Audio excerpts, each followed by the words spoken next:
국제 표준 도량형 체계인 미터법이란 무엇일까요? 미터는 자로 만들어진 단위가 아닙니다. 빛의 속도에 기대어 잘라 만든 약속입니다. 킬로그램도 더 이상 금속 덩어리가 아닙니다. 실험실 어딘가에 보관된 무게추가 아니라 자연의 상수에 기대어 정의된 값입니다. 야드와 피트가 몸에서 출발했다면 미터법은 자연에서 출발합니다. 18세기 말 프랑스에서 만들어진 미터법은 오늘날 세계 곳곳에서 쓰이고 있습니다. 그런데 한 나라가 만든 단위가 어떻게 보편 단위로 인정받을 수 있었던 객관적 근거는 무엇이었을까요? 그 실마리를 보려면 18세기 프랑스부터 먼저 들여다봐야 합니다. 1789년 7월 14일 프랑스 파리. 분노한 군중이 바스티유 감옥으로 몰려가 문을 부수며 새 시대를 열었습니다. 프랑스 대혁명은 절대 왕권에 맞선 시민의 승리로 기억되지요. 왕족과 귀족, 성직자들로 이루어진 앙시앙 레짐을 밀어내는 것이 혁명가들의 목표였습니다. 이런 상황에서 새로운 도량형의 제정이 거론된 건 자연스러운 흐름이었습니다.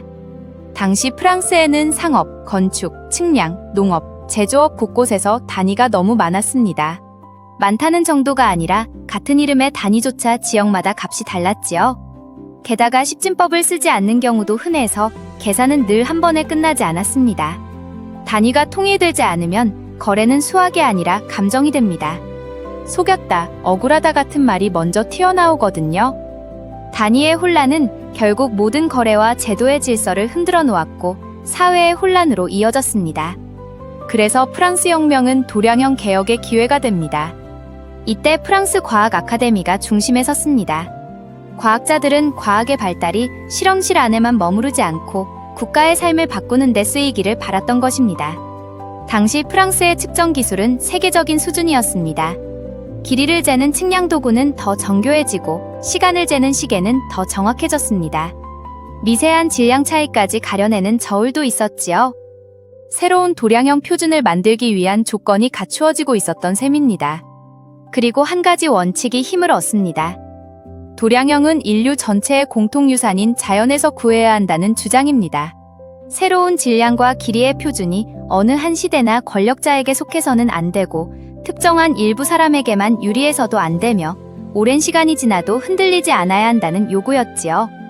그래서 당시 학자들은 자연에서 꺼낸 표준만이 영원할 수 있다고 생각했습니다. 프랑스 과학자들은 오랜 고심 끝에 지구의 크기에서 표준을 얻기로 결정했습니다.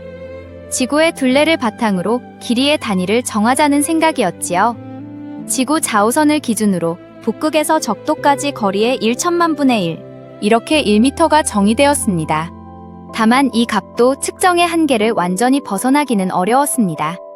그래서 현대에는 빛이 진공에서 2억 9,979만 2,458분의 1초 동안 진행한 경로의 길이를 1m로 정의합니다. 지구보다 더 흔들림이 적은 기준을 택한 셈이지요. 그런데 왜 길이 단위를 가장 먼저 정했을까요? 길이는 다른 단위들이 기대어 앉을 바닥이었기 때문입니다. 길이, 넓이, 부피, 질량 같은 단위들이 서로 손을 잡고 하나의 체계로 연결되어야 한다는 것이 당시 학자들의 생각이었습니다. 예를 들어 넓이의 기본 단위인 아르와 부피의 단위인 리터는 길이의 단위인 1m로부터 정해졌습니다. 아르는 한 변의 길이가 10m인 정사각형의 넓이이고 리터는 한 모서리 길이가 1m인 정육면체 부피의 1000분의 1로 정해졌습니다. 다시 말하면 1리터는 가로, 세로, 높이가 10cm인 정육면체의 부피가 됩니다. 단위들이 서로 따로 놀지 않게 만든 거예요. 질량의 경우는 어땠을까요? 오늘날 질량의 기본 단위는 킬로그램이지만 당시에는 그램을 기준으로 잡았습니다. 처음에는 1g을 0도의 순수한 물 1세제곱센티미터의 질량으로 정의했습니다. 이후 물의 밀도가 최대가 되는 온도가 섭씨 4도에 가깝다는 사실이 알려지면서 1kg은 4도의 순수한 물 1000세제곱센티미터의 질량으로 정의가 다듬어지기도 했습니다. 물과 연결해두면 자연스럽긴 한데 물은 생각보다 예민한 재료였던 셈이지요. 그런데 이 정의에 따라 백금 이리듐 합금을 사용해 국제 킬로그램 원기가 탄생했습니다. 문제는 시간이 지나며 국제 킬로그램 원기의 질량이 미세하게 달라질 수 있다는 점이었습니다.